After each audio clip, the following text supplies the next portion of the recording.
कल आप लोगों का पहला बोर्ड्स का पेपर था, मैथ्स का पेपर था एंड आई नो वो बिल्कुल अच्छा नहीं गया एंड जिन लोगों का अच्छा गया कांग्रेचुलेशंस गाइस बट जिन लोगों का अच्छा नहीं गया don't worry guys you are not alone and I know I can understand मतलब रात-रात भर जाग कर इतनी मेहनत कर मतलब पूरे साल भर इतनी मेहनत करो एंड लास्ट के 3 घंटे में जो मतलब होता है ना I totally understand with you क्योंकि last year I also went through the same feeling so I relate with you, and that's why this is a bit personal to me. So, as your senior, it is my responsibility to guide you through this. तो देखो,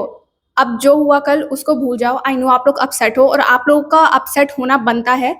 इसमें कोई doubt नहीं है लेकिन अब हमें अभी देखो अभी 4 सब्जेक्ट और है ठीक है तब हम उसको लेकर कुछ कर नहीं सकते तब जो हमारे पास है अब उसमें हम लोग और बेटर करने का ट्राई करेंगे इंग्लिश का पेपर है और देखो मैं कभी झूठ नहीं बोलूंगी तो मैं एक चीज़ आपको बता देती हूँ कि देखो मैथ्स का पेपर जो था वो बहुत टफ था एंड लेंदी था नो डाउट बट जो इंग्लिश का पेपर आएगा वो बहुत इजी आएगा लेकिन वो भी बहुत उतना ही लेंदी रहेगा इवन मैथ से ज़्यादा first of all hello everyone I am Aradhya and I am in class 11th right now हिम्मत मत हारना ठीक है आई नो कल पेपर अच्छा नहीं गया तो आप लोग को मतलब कॉन्फिडेंस थोड़ा अप डाउन हो रहा होगा बट डोंट वरी इंग्लिश का पेपर अच्छा जाएगा कम से कम इतना मेरे पे ट्रस्ट कर लो और जो मैं चीज़ें बता रही हूँ उसको अच्छे से फॉलो कर लेना आप जितना भी पढ़ लो सिलेबस कभी किसी का खत्म नहीं होता मतलब आपको कहीं ना कहीं आपको लगता ही रहेगा कि शायद मेरा कुछ ना कुछ छूट गया है तो सिलेबस को अभी हम लोग साइड करते हैं ठीक है और हम लोग रियल टिप्स पे आते हैं जो कि सच में एग्जामिनेशन हॉल के अंदर हेल्प करेंगी क्योंकि आधे बच्चे तो वहीं पे होपलेस हो जाते हैं कल जैसे हुआ मतलब वहीं पे आधे बच्चों का रोना निकल गया एंड इट्स रियली सैड मतलब कल मेरे कमेंट सेक्शन में बहुत सारे बच्चे यार मतलब अपना जो वो दुख बांट रहे थे ना सच में मेरे को भी रोना आ रहा था बट लेकिन उसको हम लोग अभी साइड रखते हैं और इंग्लिश के बारे में आते हैं तो देखो इंग्लिश में जो पहली चीज़ मैटर करती है वो है प्रेजेंटेशन मान लो इंग्लिश में सब कुछ आता है बट अगर आप उसको पेपर पे प्रेजेंट नहीं कर पाओगे अच्छे से तो फिर आपका काम नहीं बनेगा इंग्लिश का पेपर इजी आएगा क्योंकि ये मैथ्स और साइंस की तरह नहीं है ठीक है मैथ्स और साइंस में आपको लॉजिक चाहिए बट इंग्लिश में उतना नहीं करना है आपको एग्जामिनर इंग्लिश में ये नहीं देख रहा कि आप बहुत बड़े शेक्सपियर हो उसको बस ये देखना है कि आपको आंसर आता है और आप अपने आंसर को आंसर शीट पे प्रेजेंट कर पा रहे हो तो प्रेजेंटेशन बहुत जरूरी है दूसरी चीज जो होती है वो हैंड राइटिंग का होता है देखो हैंड राइटिंग का उतना बड़ा इश्यू नहीं आता है ऑनेस्टली बस ऐसे लिखो कि आपकी हैंड राइटिंग सबको समझ में आ जाए अब देखो इंग्लिश का पेपर है तो बहुत स्टूडेंट्स ये सोचते हैं ना कि बहुत ज्यादा फैंसी या फिर एक्सरेटेड वर्ड्स का यूज करेंगे बट प्लीज ऐसा मत करना again I am telling you जितना सिंपल लिखोगे उतना सेफर साइड पे रहोगे और देखो वर्ड लिमिट से एक्सीड मत करना कभी हर क्वेश्चन के बगल में आपको मतलब वहां पे दिया रहेगा कि इतने वर्ड्स के अंदर में इसका आंसर लिख देना कोशिश करो उतने वर्ड्स के अंदर में ही लिखो 1-2 लाइन जा रहा है उससे कोई फर्क नहीं पड़ता बट प्लीज ज्यादा मत एक्सीड कर देना अब जितना लंबा लिखोगे एग्जामिनर को उतना ज्यादा ही पढ़ना पड़ेगा और हो सकता है कि आपने बहुत सारी बीच बीच में गलती करी होगी तो आपका और चांसेस बढ़ जाएगा मिस्टेक्स का राइट तो जितना है उतना ही लिखो एक्स्ट्रा मत लिखना और मैं सच बताऊं ना तो आपको एक्स्ट्रा लिखने का टाइम मिलेगा ही नहीं टाइम रहता ही नहीं है देखो मैं जो बोलूंगी सच के सिवा कुछ नहीं बोलूंगी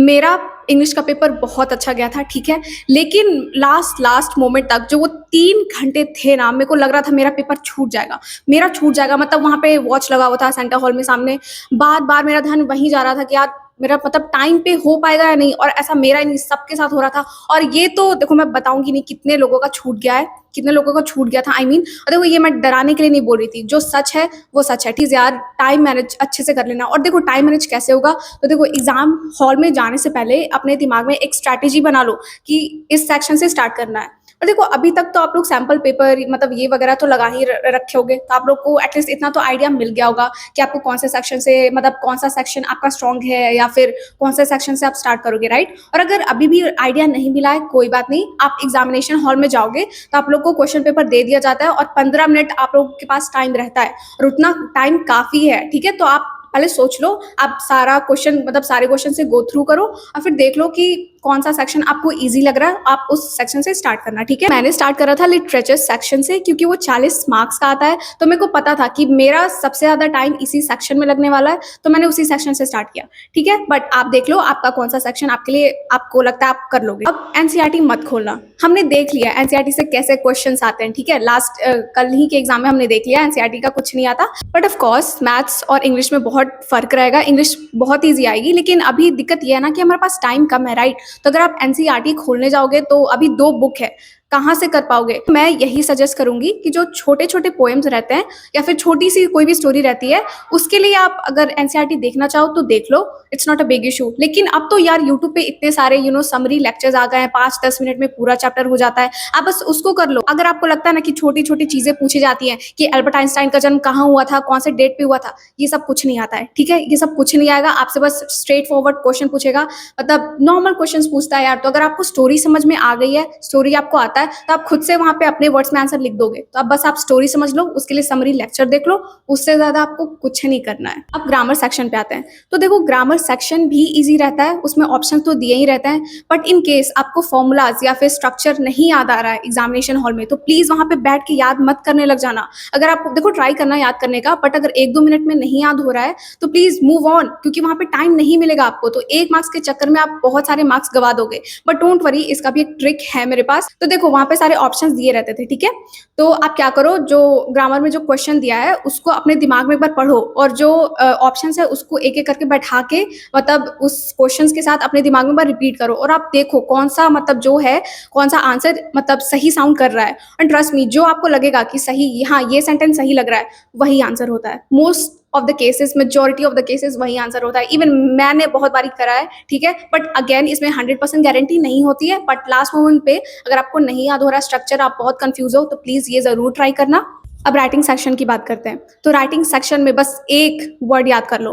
फॉर्मेट। अगर आपका फॉर्मेट सही है, तो मान लो एग्जामिनर खुश हो जाएगा और आपको फ्री मार्क्स सच में दे देगा। फॉर्मेट के यार सच में फ्री मार्क्स मिलते हैं। और अभी भी 2 दिन है, तो मैं तो यही बोलूँगी कि जितना हो रहा है आप एप्लीकेशन वगैरह सारे प्रैक्टिस कर लो। और अभी तक पूरे साल भर में आई नो आप लोगों ने बहुत कुछ, मतलब राइटिंग सेक्शन में प्रैक्टिस, सब कुछ प्रैक्टिस कर लिया होगा, तो इसमें तो मार्क्स बिल्कुल नहीं कटेंगे। फॉर्मेट अच्छे से याद कर लेना। अगर मान लो आपने, मतलब आपके राइटिंग सेक्शन में अगर आपकी कुछ गलतियाँ हुई भी होंगी, तो अगर आपका फॉर्मेट सही है, तो ट्रस्ट मी आपको फ्री मार्क्स यूँ ही मिल जाएगा। बहुत सारे बच्चों को ना पैराग्राफ्स वगैरह से भी डर लगता है। इवन आई वाज़ स्कैर्ड, क्योंकि हमारे प्री बोर्ड्स में ना, या फिर जो मिड टर्म्स थे हमारे, उसमें जो पैराग्राफ हमें दिए जाते थे वो बहुत ज़्यादा टफ होता था। मतलब हमें लगता था भाई इतना टफ है यार, एक तो उसको पढ़ो, लेंथी भी उतना ही होता था, उसमें भी बहुत ज़्यादा टाइम लगता था, ठीक है? बट बोर्ड्स में पैराग्राफ मतलब प्री बोर्ड्स के मुकाबले बहुत ईज़ी होता है, ठीक है? तो बस उसको आप अपना टाइम दो, अच्छे से देखो, पढ़ो। मैं तो यही बोलूँगी, इंग्लिश के पेपर में आपको बस अपना टाइम मैनेज करना है, बाकी सब आराम से हो जाएगा। अभी भी 2 दिन है, सब कुछ आराम से हो जाएगा, ज़्यादा टेंशन मत लो।